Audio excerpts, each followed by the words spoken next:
26 ऑगस्टला घडलेली ही घटना आहे। आता बरोबर 1 महिना उलटलेला आहे। 26 ऑगस्टला हा पुतळा अचानकपणे कोसळला। त्यानंतर आपण बघितलेलं आहे कसे शिवसेना आणि भाजपचे कार्यकर्ते आमने सामने आले। सर्व पक्षीय नेत्यांनी तिथे घटनास्थळी भेट दिली।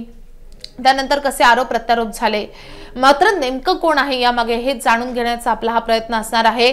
चौकशी समिती जी स्थापन करण्यात आलेली होती त्यात 5 सदस्य होते। या समितीमध्ये सार्वजनिक बांधकाम विभागाचे सचिव संजय दशपुते होते, बांधकाम विभागाचे माजी मुख्य अभियंता विकास रामगुडे होते, IITचे प्राध्यापक जांगीड, प्राध्यापक परिदा यांचा समावेश होता आणि त्यांनी हा 35 फूट शिवाजी महाराजांचा पुतळा नेमका का कोसळला याची सगळी कारणं या अहवालामध्ये नमूद केलेली आहेत। हीच कारणं मी तुम्हाला सांगणार आहेत।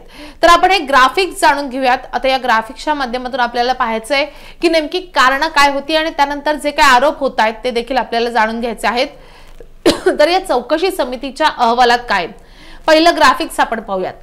पुतळ्यांतर्गत गंज आणि कमकुवत फ्रेम, जी काय फ्रेम होती या पुतळ्याच्या आजूबाजूला ती कमकुवत झालेली होती आणि किंवा त्या पुतळ्याची जी बाह्य बाजू होती ती कमकुवत होती आणि त्यासोबतच पुतळ्यांतर्गत अनेक ठिकाणी गंज आलेला होता।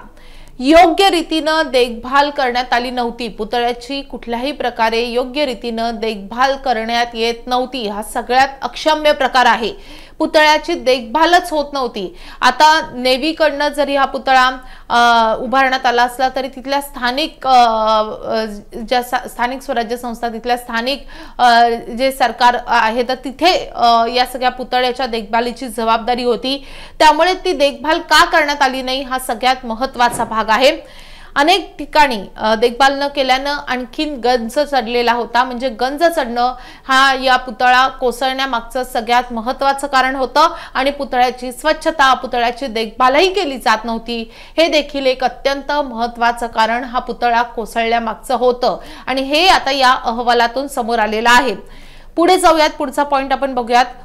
पुतळ्याला अतिशय चुकीच्या पद्धतीनं वेल्डिंग करण्यात आलेलं होतं, हा देखील एक अक्षम्य प्रकार झालेला आहे। पुतळ्याचे जे वेगवेगळे भाग जोडण्यात आलेले होते ते जोडताना ते जे वेल्डिंग करावं लागतं त्या वेल्डिंग मध्ये ही बराचसा अफरातफर झालेली आहे। वेल्डिंगच चुकीच्या पद्धतीनं झालेलं आहे। इतका महत्त्वाचा पुतळा, शिवाजी महाराजांचा पुतळा, ज्यांना आपण आपल्या स्वराज्याचे जे ज्यांनी स्वराज्य स्थापन केल्याचे शिवाजी महाराज, ज्यांना आपण आराध्य दैवत मानतो ते शिवाजी महाराज, त्यांचा पुतळा होता तो आणि त्या पुतळ्याच्या बांधकामामध्ये जर इतकी अक्षम्य चूक होत असेल तर त्यामागे नेमकं कोण जबाबदार आहे हा सगळ्यात कळीचा मुद्दा आहे आणि त्याला वेल्डिंगही नीट करण्यात आलेलं नव्हतं। इतका महत्त्वाचा पुतळा ज्याचं अनावरण हे पंतप्रधान मोदींच्या हस्ते झालं, त्या पुतळ्याच्या वेल्डिंग मध्येही बऱ्यापैकी चूक झालेली आहे, अक्षम्य चूक झाली आहे, हे आता समोर आलेलं आहे। आणखी एक गोष्ट म्हणजे पुतळ्याचं डिझाईनही चुकीचं आहे, यावरही आता शिक्कामोर्तब झालेला आहे। पुतळ्याचं जे आकारमान होतं ते नीट नव्हतं, अशा प्रकारची एक टीका किंवा अशा प्रकारचं एक पत्र छत्रपती संभाजीराजांनी देखील दिलेलं होतं आणि या सगळ्यावरून त्यांनी ताशेरे ओढलेले होते। जेव्हा या पुतळ्याचं अनावरण झालं तेव्हा त्यांचं असं म्हणणं होतं की या पुतळ्याचा आकारच नीट नाहीये, या पुतळ्याचे जे सगळे हात पाय या सगळ्या गोष्टी प्रमाणात नाहीये। या गोष्टीवर आता त्यावेळी छत्रपती संभाजीराजांनी आक्षेप घेतलेला होता आणि तीच गोष्ट आता अहवालामध्ये दिसते।